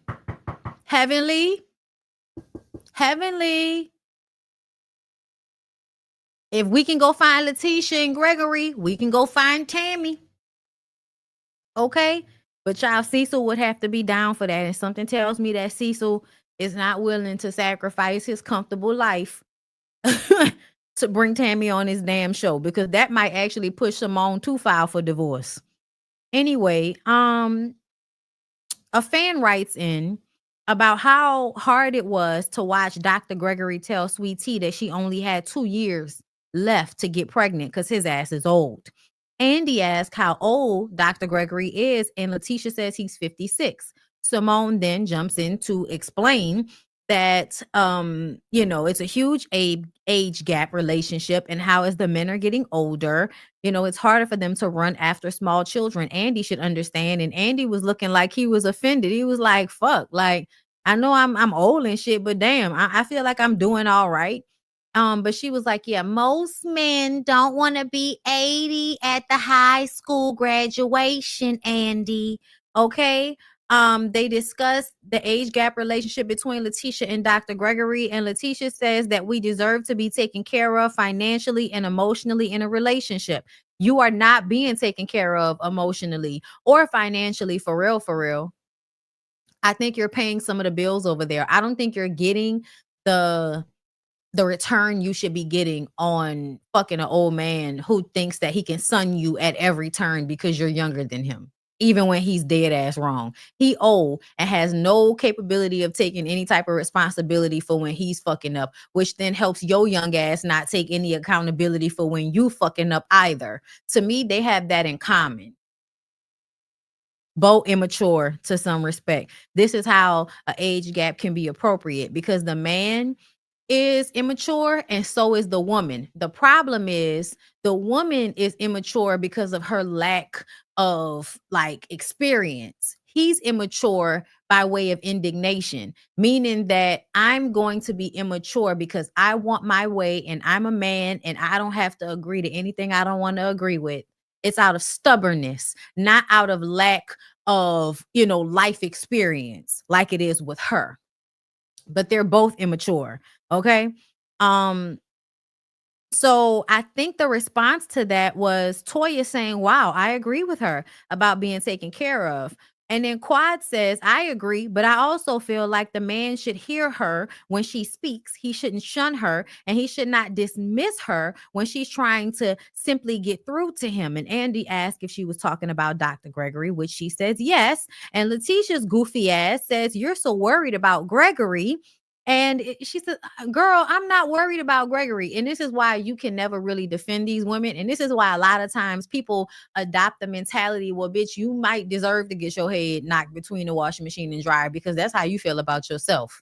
You know what I'm saying? Not because it's actually true. And that's why you have to check yourself on that. People get mad at women in abusive relationships because this is how they act sometimes. When you are actually trying to defend them and show them how they're being disrespected, they get mad at you instead of getting mad at the person that's disrespecting them. And Letitia has done that a few times, which is why, the goofy thing, like, it's goofy to me. Andy says it doesn't seem like Quad is worried about Gregory. Everybody is worried about her, about Letitia, basically, and how this is all affecting her. Quad says, you have my scraps, honey. And Letitia points her middle finger at Quad. And I was just like, that's because she couldn't think of anything to say. He is her scraps. Was the scraps that I left you wait, she said, was the scraps that I let you have, and you have to crawl in his DMs offering your womb, of which you have not made good on yet. Child, she pointed out what we've been talking about how you stalk Quad, you watched the show, you wanted to be like Quad, you thought she was fumbling that old ass nigga, so you decided to slide in his DMs and tell him what you could give him, which was already some immature shit, because you don't know if you can get pregnant, bitch. You don't know. Like, if you have not had that happen yet, you don't know if you actually can. So to even offer that up to somebody as a bargaining tool in a relationship is lame as fuck. It is. Nobody should be entering a relationship because two people want a baby and nothing else. Like, that's dumb. You ain't know nothing else about him, but you offering him your coochie. Like, that's really wild to me.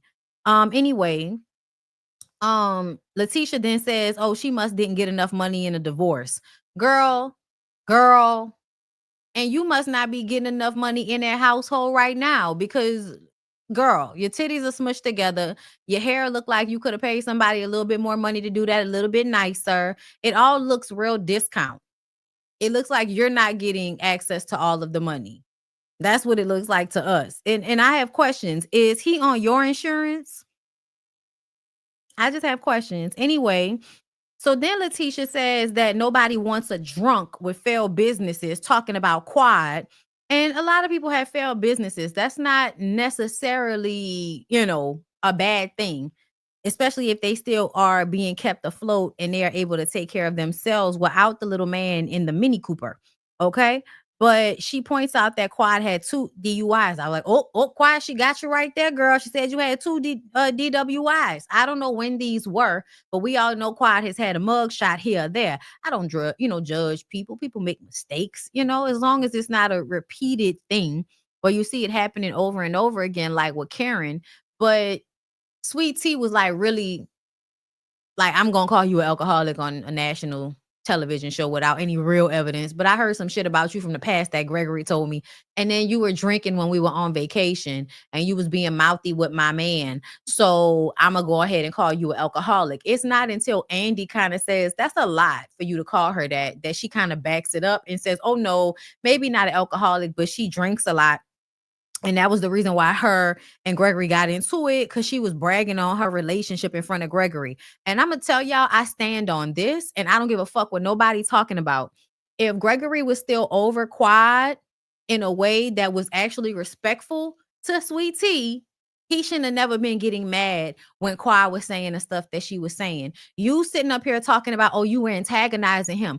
But bitch, why would that be antagonistic for somebody to point out that they are no longer with your husband and they don't want your husband and they're glad that you and your husband are together? Whether she was being facetious or not, you showing how upset you are about that lets me know you mad that that lady left you. You mad that that lady don't want to be with you no more. And you're mad that it doesn't bother her that you and Sweet Tea are together. And Sweet Tea, I low-key feel like you along the way have created this animosity within yourself towards Quad because of how everybody else has impressed it upon you, your own insecurities, and also the shit that Gregory has done. He's made y'all whole relationship about Quad.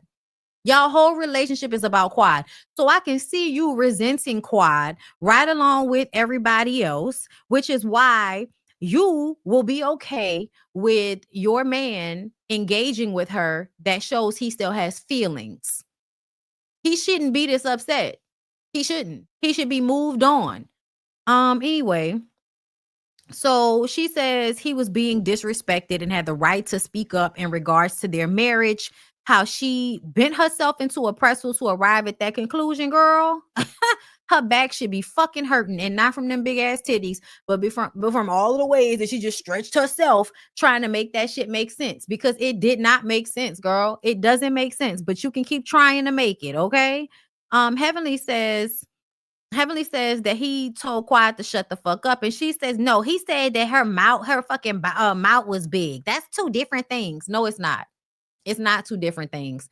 And apparently, when you thought he was telling you to shut the fuck up, he was actually telling Quiet to shut the fuck up too.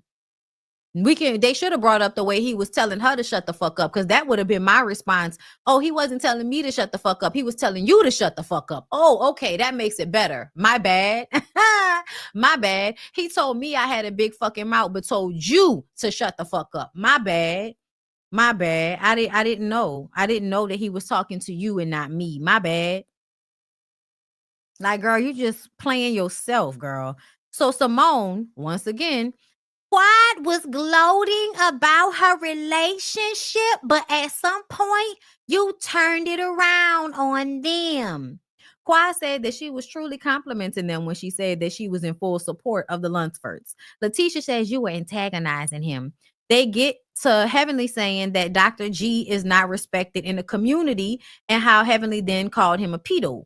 And Heavenly points out that Letitia is the one that first tweeted that I was not respected. And I said her husband wasn't respected and responded the way I did. Every time they pointed out something that Heavenly said, it was a response. It was a response.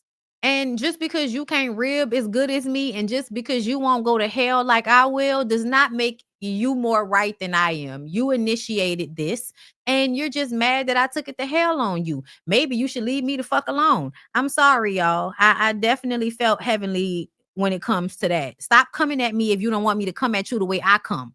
Okay? The fuck? I stop talking to me.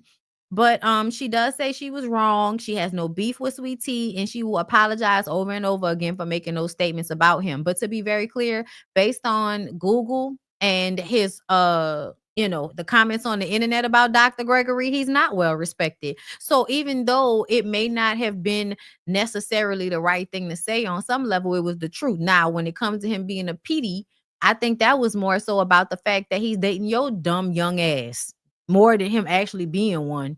Okay, that's what it was really about, but whatever. Someone asked, how does Dr. Jackie stand on the side and watch Heavenly attack another woman for her fertility issues? I'm like, they must have missed the season when Dr. Jackie did it to Buffy in a public forum and said that Buffy was infertile. She should understand while standing on the stage with a mic. Girl, they are the same person. One is just quieter than the other. One whispers the nasty, mean shit to the loud one, and the loud one says the shit out loud. That's all. That's the only difference between Jackie and Heavenly. Stop thinking that there's a difference between the two of them, and Jackie is to be held at some higher standard than Heavenly is. She's not. She's not. Just because people say shit quieter doesn't mean that they're any less mean or fucked up. Okay? Get that out y'all head. Dr. Jackie says that she ain't want to get any of that shit on her. Okay. Heavenly said that she does respect Letitia for coming to the reunion to take, all of this, because Phaedra did not. But maybe they can move forward and be cordial. Letitia says maybe I'll unblock her. I would have been like, don't unblock me, girl. I don't give a fuck. The men arrive, and there have been protocols put in place to protect Gregory's scary ass. Eugene tells King that this is a Greg Quad issue for real. For real. It's not really about him. And the other men agree that Greg telling Quad to shut the fuck up was a no-no, and King as a man had to step in and say something to defend his woman, because they would all do the same. So Dr. Mimi comes out, and we get to see how much the women really enjoyed her, how she spent time with the women. They talk about the whole women's maternal mortality rates, breast cancer. The current administration is cutting funding. This hurts Black women the most, because we are 40% more likely to have these issues. People are worried. Women are worried about being jailed for miscarriages. Like, the time right now for having babies is an extremely stressful situation, especially if you are in a southern state, if you are in a red state. It is, very scary, because, you could be pregnant with a baby that might have some type of abnormalities and choose not to go forward with that pregnancy, and you can possibly be jailed. So yeah, it's a lot. That's why, everybody was like, I didn't want no kids, yeah, like happy about it, because it's not just because some of us, maybe don't want kids completely, but nobody wants them right now with this shit going on. Like, y'all, like, if you already had them, good for you, girl. But if you don't have them, or if you, could possibly be pregnant, don't nobody want to be pregnant right now, man. Y'all got people stressed the fuck out. And not only that, I don't want my kids out here going, like, you think I want to pay all that fucking money for private school because y'all didn't defunded the Department of Education, bitch? Like, what is going on? Like, so now life's not even going to be like when I was in school. The kids not going to get free lunches. Okay. Then, like, they may not even really have a good school for them to go to, depending on where I stay at, girl. New Orleans, like, I'm going to have to get my child in a KIP. Okay, some type of specialized school that I gotta be on a fucking waiting list for 30 years, girl. It's too much. It's very much too much. All right. But we appreciate y'all speaking on it like y'all really care about it, Dr. Jackie. It's nice to care about something on a macro scale, but it would be really cool if you cared about these women on a micro scale. And it seems like you really don't. Anyway, they talk about Botox and how, it freezes your face. And Mimi has something specific for all of the women. And she says Jackie has intentional, constructive conversations, which to me sounds like Jackie is always thinking very heavily about anything that she says, probably to the point of real control and not really about genuine engagement. So that might have been seen as a good thing, but I did not view it that way. Quad needs to grieve and let things go, and I do feel like that's more about her niece than it is about that raggedy ass relationship with that nigga. Heavenly needs to nurture her inner child. That's absolutely true. Okay, we all know that Elaine was abused as a child, and so her harshness and I don't give a fuck mentality is much due to that. And if she could take care of the child inside of her, then maybe she would be a happier camper. Like, give yourself the things you wanted when you were younger. Like me, I like to I couldn't stay out late when I was young. I couldn't. And then I was started working. So everything was all about work, and then I was a married person and felt like I shouldn't be outside like that. Shit. Child, you might catch me somewhere at 3 o'clock in the morning. Who knows? Okay. Maybe I just wanted to take a fucking ride. Okay. I ain't gotta be inside when it's late. That's my child. Ain't a child wanted to do, they would let me not do shit. Okay. All right. What else? Toya got it. Okay. She doesn't need any outside validation. Letitia, let us know how to support you because we don't know. Meaning that we know your husband is probably over there abusing your ass, but you mad at us and not mad at him. So you call us when you want some help.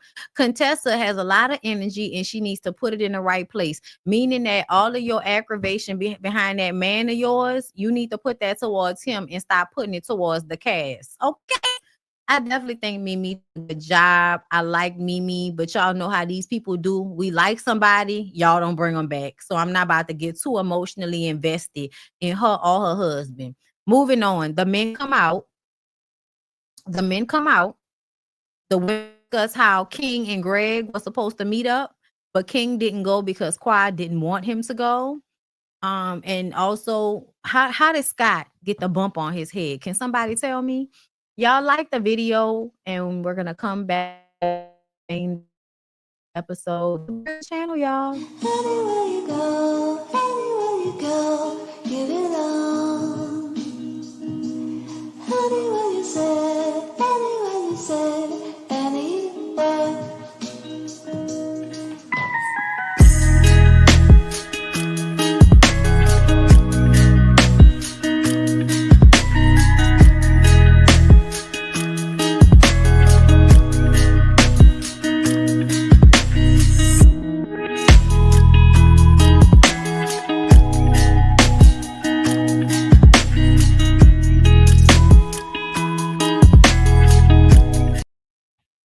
Okay, thank you, whoever reminded me. Thank you so much for reminding me.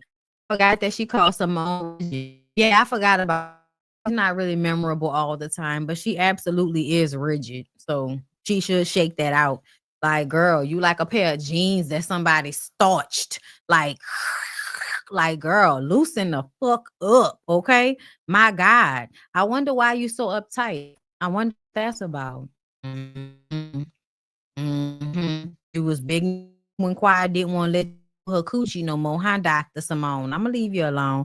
Anyway, so when the men come out, Andy asked if Gregory and King could, shake hands, just like, to show that we're on the good foot and we're here to work things out, And Dr. Gregory then says that, all the men have spoken so kindly on King. He would really, really, really want to know why King acted the way he did that day. And of course, this then puts the blame on King without really saying it. And King clocked it. And he's like, well, sounds like he just shifted the blame. So to me, it seems like there's a lack of accountability there. So we're not going to be getting a handshake because man still is being honest about what he did wrong in that scenario. And what's the point of a conversation if you don't see how you were wrong or you refuse to admit that you were wrong? Okay, you can say you was in your feelings and all of that, but you can't admit that you were trying to intimidate. You were negging King. You kept pressing him like you wanted him to give you a response. When he gave it to you, you were then able to as if he was attacking you, and then you blew that out. That is like a A1 like narcissistic move to antagonize somebody, and then when they respond to you with the energy that you wanted, you can then say, oh look, they're really the problem, they're the aggressor, even though you started the shit. I feel like he would do that with Quad, and I feel like he did that with Letitia as well. That is obviously a character flaw for that man. Okay, they joke about having a band called Set Me Free, and we had to listen to him sing his song. He want to be free. Like, and then why is my voice deeper than his? Like, why is his voice? He is a grown ass, granddaddy ass man, and my voice is deeper than his. Like, that is so sad for him, not for me. Okay. They get into Greg Damon, and y'all, I'm gonna have to get in Damon's ass a little bit. So Heavenly saying Greg wasn't respected. Of course, he felt disrespected. Damon says, well, there's nothing his wife can say that's going to crush him. I'm like, yeah, but them allegations about you cheating absolutely fucking bothered you to the point that you felt like another person was supposed to lie on your behalf. The cheating allegations, he says, are bullshit, but he doesn't care. If this is the confusing part. Damon says, I don't care if you speak up about the cheating allegations, but you've known me for a long time. You were supposed to speak up about my character. You weren't asking about your character. You were asking about if you were cheating. And see, the part that Damon is missing here, Gregory is a cheater, sweetheart. Gregory is a cheater. So what Gregory knows is that it doesn't matter how much integrity you claim to have, you can still be a cheater. Because I claim to have integrity and I cheated on my wife. So I can't say what you do in your bedroom. And Damon trying to change the language in order to still force Gregory wrong here. Yeah, absolutely not. Sorry, Damon. Like, you tried to move the goalposts, but absolutely not. Nobody knows what you do with your dick. Nobody's with you enough to know what you do with your dick. It doesn't matter how you are as a person. You know what I noticed about you? You like the grandstand. You like yourself, and you like you're always the one on the up and up. And like you're this man that's always taking accountability and responsibility. But no, not really. You are passive aggressive and you slick shade the fuck out of people. I'm just saying. And you can be demeaning. And then as soon as somebody tells you you're being demeaning, and you all of a sudden, oh no, that's not what I meant, and try to make it seem like it was them from the beginning. A lot of you niggas roll the same way. Y'all can never take accountability for the shit that you do, but you can always point it out in somebody else. I like that Cecil said, Gregory could say the same thing about Damon. Your wife spoke disparagingly about him as a doctor, and you did not get on anybody's internet to counteract her claims or to dispute her claims and say that you didn't feel that way. You just stayed quiet about it. So just like you stayed out of that situation, you can't get mad at Gregory for not wanting to speak on your dick. Like, that's crazy. I'm not about to speak on another man's dick ship. I don't know what he's doing with his dick ship. You know what I'm saying? Heavenly tells Letitia, because Letitia and Heavenly start arguing in the back, because of course Heavenly is like, that's right, because he just always talking about somebody else, talking shit about Gregory. And Letitia feels the need to defend her man, and it's exhausting. It's exhausting to have a man that you have to keep defending. And the way y'all talk about women, so if the shoe was on the other foot, y'all would say that the one was emasculating the man, because a man's, manhood is always tied to the woman, right? But with a woman, she's actually emasculating her husband in this situation, because she's always fighting his battles. If he can't fight his, she's up on his beat. A lot of women, especially Black women, who have learned how to mother men all the time, but you have to stop doing that. You have to let these men carry their own shields, man. Like, if they're really supposed to provide her and protect her, you have to let them do that instead of trying to do it for them because you want to protect them as a man. And I do feel like it's a Jedi mind trick to make them feel like they have to make situations calm so their husbands won't be murderous. You know what I mean? Especially amongst like middle-class Black people, lower to middle-class Black people, a woman always has to take some type of disrespect or take some type of bullshit so that these niggas won't try to kill each other. I don't like it. Y'all, the shit might be messing up because my bars are getting low. Y'all, yeah, my connection is unstable. We gonna be switching over, y'all. I'm getting rid of Cox Cable expeditiously because y'all saw most of this live was going well until just now. That's why I took my camera off, because usually it'll help if there are issues, but child, whatever. Let me put my Married to Medicine shit up. Okay, so let me hurry this up so I can get off of here. So, Damon says if somebody asked him about Gregory, he would say that he was a good doctor. And Eugene points out that being called a pedo on the internet is extremely detrimental. Damon tries to make it seem like it's the same thing as being called a cheater. It's not. It's really not, y'all. It's really, really not. I really hate the fact that he said that shit. That's not true. Calling someone a pedo is illegal. That's not the same. Like, somebody being a pedo is illegal. Somebody cheating is not illegal. It's not the same thing, Damon. And you trying to act like those things are on the same footing is complete bullshit to me. And you move the fucking goalpost when you realize you was doing the same shit. And then when when Andy asked if they can get past this, can he forgive Dr. Gregory? Damon says, I can forgive him because that's what God would want me to do. That's what a good person would do. And he puts on the end, and because we're friends, to me, what I was reading is, if it wasn't for the fact that I'm a good person, if it wasn't for the fact that I'm a better person than you, forgiving your flaw ass because you don't have integrity. I'm going to forgive you because I'm the better person. That's basically what he was saying. And I feel like, Dr. Damon, if you have telling everybody that you're the better person, it makes me feel like you probably really aren't. On some level, it makes me feel like you know that you aren't, or you feel that you really aren't the bigger person or the better person at every front. But as long as you can keep telling everybody that, okay, as long as you can keep telling everybody that, then I guess favor you get this if you have more integrity. But the truth of the matter is, if you really had integrity like you say you do, Dr. Damon, you wouldn't have wanted to continue to with a man that was physically abusive to his wife. I don't care what y'all are talking about. To me, it's mad weird that y'all as men, y'all want to get on this fucking stage and speak about how, oh yeah, King was right for speaking up for Quad. But if there was no man there, y'all ignore how your friend abused his wife. You had no reprimanding for him in that space.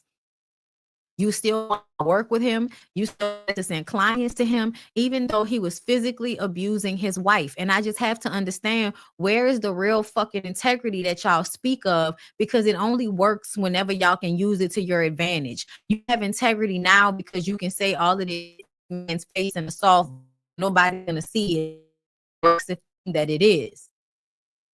But to me, the real integrity would have been not wanting to work with that man once you found out that he put his hand over Quad's nose and mouth and tried to strangle her, that he dragged her down some stairs and fucked up her knee.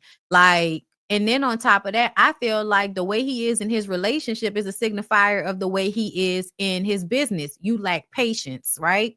If you're a lot of these egotistical people, and I'm saying egotistical people because it's men and women, they lack patience. And I'm an impatient person. So it's something I really had to work with myself about, but I'm aware of it. You know what I'm saying? How I can be antsy. I'm much more patient now that I'm older. These people older than me. So that don't, that has no real relevance here. I'm just saying, a lot of people, when they are, kind of full of themselves, everything is about them. When things don't go the way they want, they have a certain level of impatience.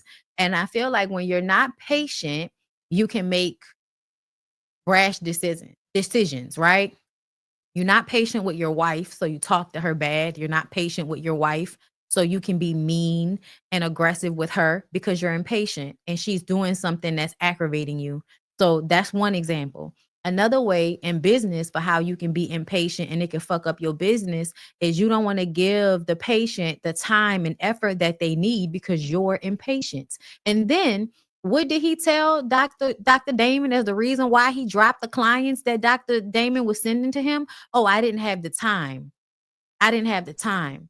And then when we read the comments, his reviews online, some of the reviews said that he just tried to give us medicine. He just tried to put us on, a prescription to like hurry up and get us out the way. And a lot of doctors work like that. That's why a lot of women have C-sections these days that don't really need them, because y'all are always trying to rush women through childbirth and, hurry up and push them out so somebody else can get bed. It's the whole level of impatience, I think, is somewhat embedded in hospital culture. So when you see these people in real life showing impatience, please understand that it is probably in almost every facet of their life showcasing the thing that they need to work on, that they need to fix in order to evolve as a person. And to me, what I see with Dr.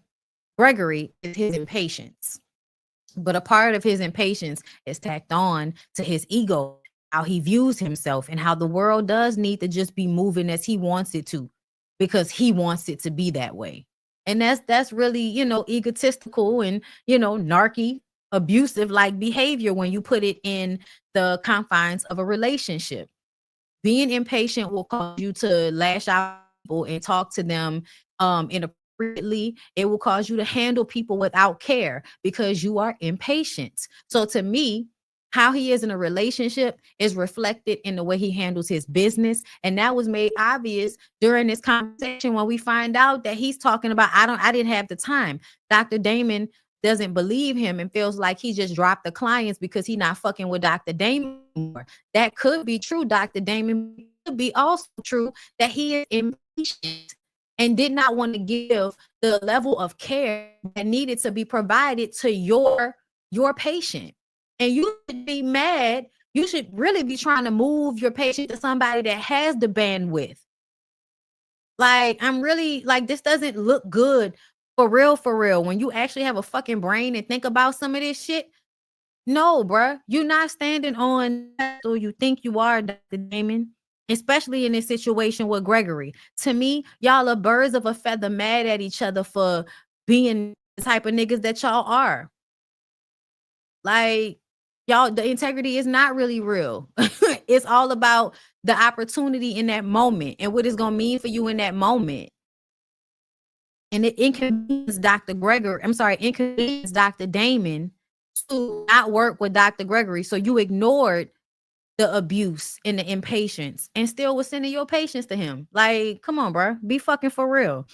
Anyway, they try to act like they're gonna make up about that. They bring up Quad bragging about her relationship with King, and Curtis points out that Quad sat there and dealt with Gregory and Letitia, brushing their relationship in her face all last season. Backstage, Letitia and Simone, well, Quad wasn't actually around. She was at the girls' bachelorette party show.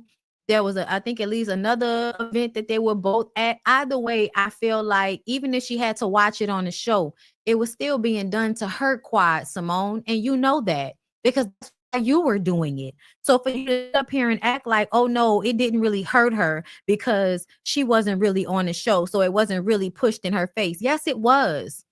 It was absolutely being pushed in Quad's face that Letitia was so much better because she was more submissive and more of a fucking doormat than Quad was. Everybody had to hear about it last season. Get the fuck out of here. Okay?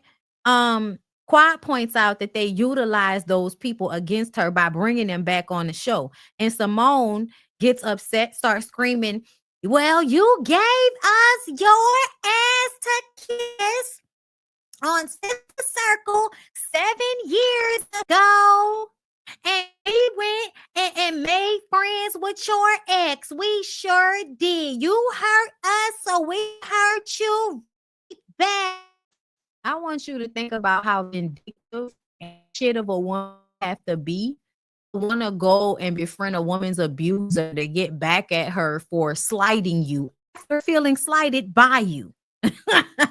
Simone, baby, I need you to get your fucking life together. I think you really need to go to therapy for real. You need to go sit down in somebody else's office, not me, because she on y'all show. You need to go to somebody that ain't gonna have a dog in a fight and talk to them about why you tight, and why you are so worried about Quad. Ever since her and Gregory, you've been worried about that lady Coochie.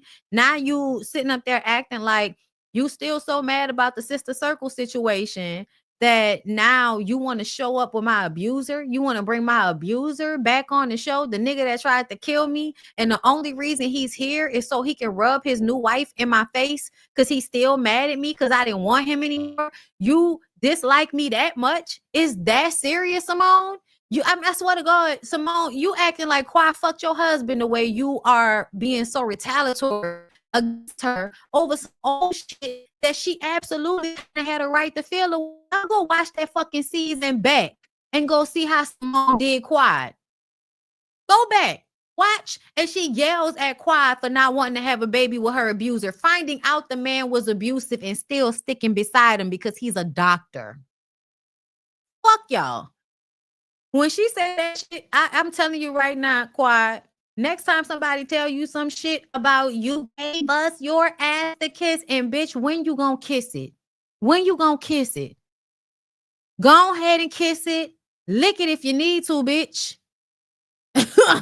Do what you need to do, because I'm tired of talking about it and I'm tired of hearing about it. You must like kissing my ass as much as you bring it up. My Lord. Simone jumps in her face. They going back and forth. Quad calls her a dirty bitch. Simone says Quad got the karma that was coming for her. And she says, what karma, Simone? What karma? Simone says, you was turning your back on us and we did the same thing to you. Girl, Simone, you live in La La Land, bitch. You live in La La Land. You wasn't never that good of a friend to Quad. Let's be very clear. You was always censoring that nigga when it pertained to Quad. Your friendship was not with her. It was with Gregory and her by proxy. Okay. Quad says that it was her knocking on her daddy's door looking for him for Simone. And then Simone says, you ain't never been around without a camera. You ain't never been around without a camera. And it's just like, you know what, Simone, I'm going to give you that. Because I don't know if that's true or not. But let's just say that Quad only comes around when the cameras are around. Are you around her when the cameras aren't around? Do you have a real friendship with her that wasn't based on your relationship with her husband? Did you have a real relationship that was just about Quad and who she is as a person? No, it wasn't. At first, it was based on the fact that she was your client. Then I also want to talk about how Dr. Jackie and Dr. Simone, I think there is something to be said for women like y'all that are female doctors, but you seem to work through the scope of what's good for the man. Dr. Jackie talking about that mother-in-law stitch. Simone trying to force Quad to get pregnant for Gregory before she was ready. For y'all to be Black women doctors, women are supposed to feel like they can trust y'all. And what y'all really show on this show is that y'all are not safe for most of these women. Y'all are not. Y'all are not safe spaces because you're going to censor the man. If there's a man to be centered, y'all are going to center the man. Jackie is going to center the man when it comes time to sew up the woman's coochie. Okay? And then Simone is going to censor the man because if you're not ready to have a child, I'm going to scream and holler at you and tell you that you should hurry up and give that man a baby before he gets too old. Like, that's wild as fuck. And that was shit that y'all did in like a bit from a business standpoint, from a professional standpoint. Jackie got on stage and talked about how Buffy was, sterile. The word, like, why would you even use that word? You knew talking about somebody sterile like they're a fucking dog. You did that shit as a way to get at that lady for whatever you felt was the reason. You did that shit to be mean, to be spiteful to Buffy, just as Simone was being spiteful to Quad for whatever reason. Like, it is what it is.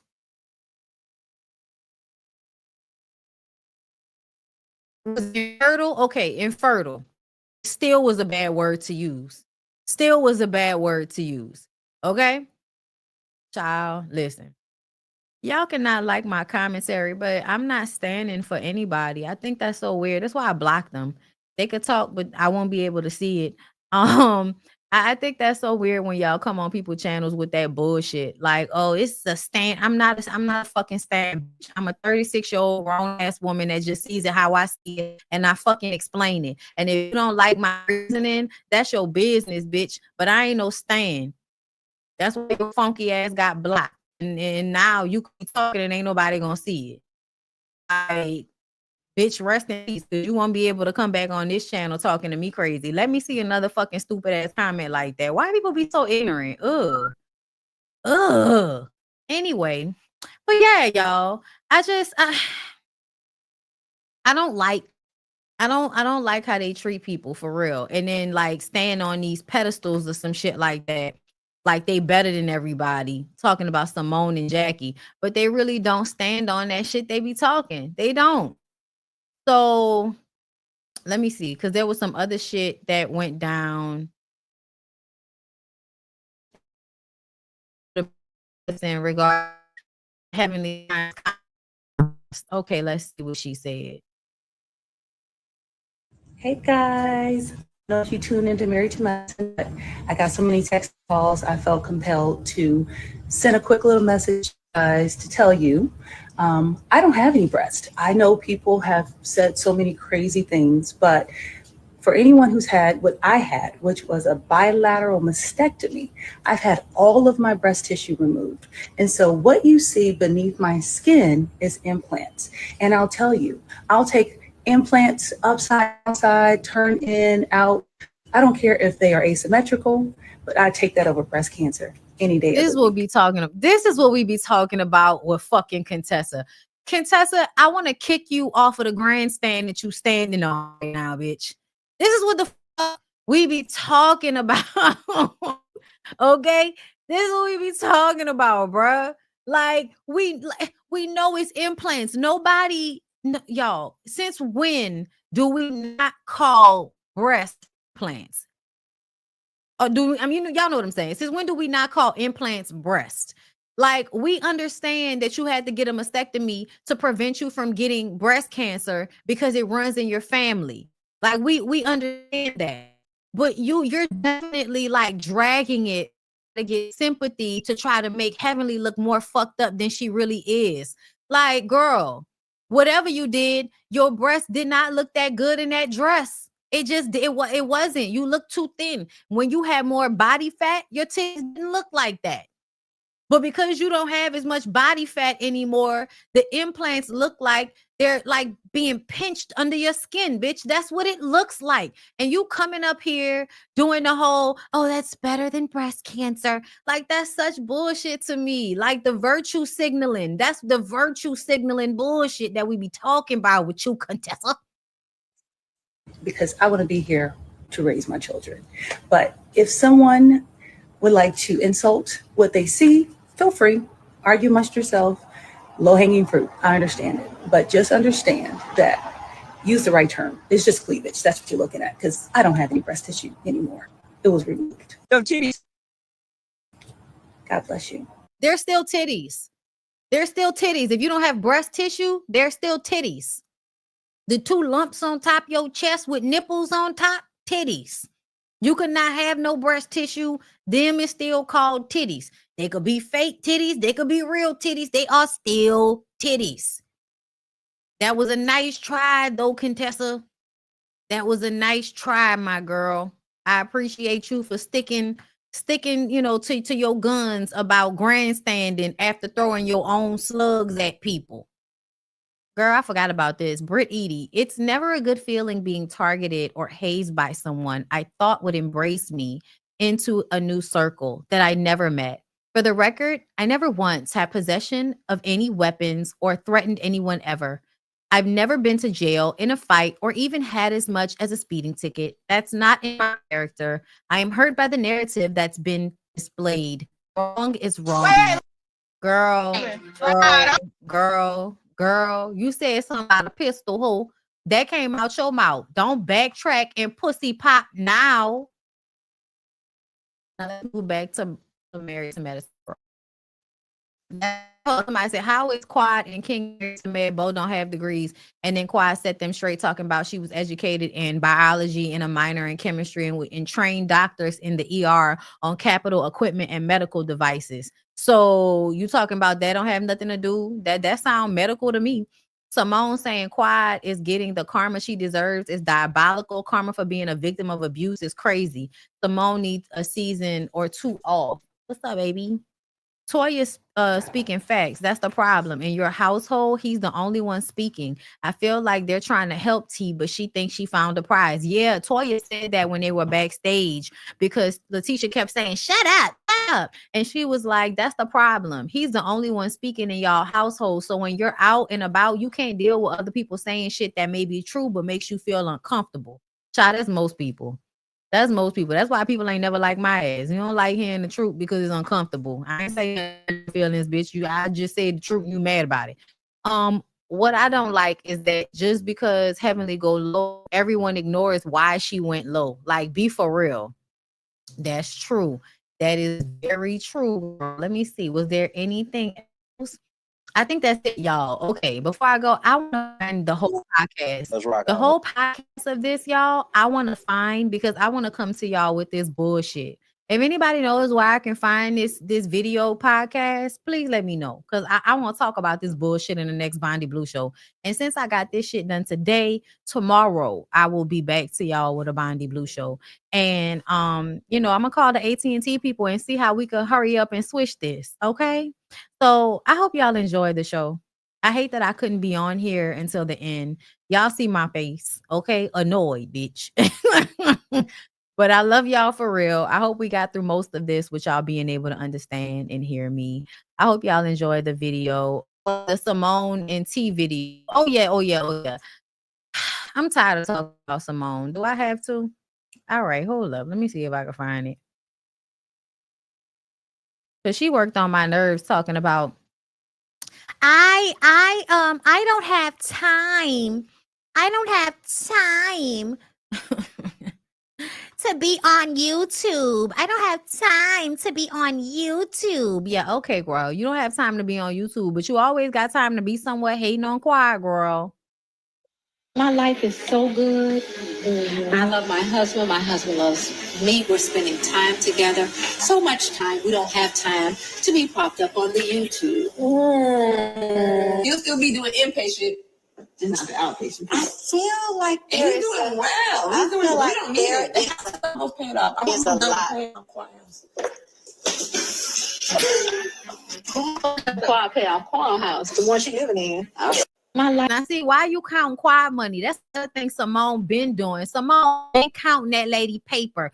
You know, everybody don't have to bend it wide open, bust it open, and all of that for their house, girl. The girls can come on a show like this, make their money, and have a nice little lifestyle. Why you always acting like Quiet broke? Two goofy bitches of a feather flocking together. A goofy young bitch and a goofy old bitch. That's what it's giving to me. Okay, Goof Troop 1 and Goof Troop 2. That's what it's giving. Girl, anyway, I'm done. Let me go. Y'all have a good rest of y'all evening. I'll see y'all tomorrow.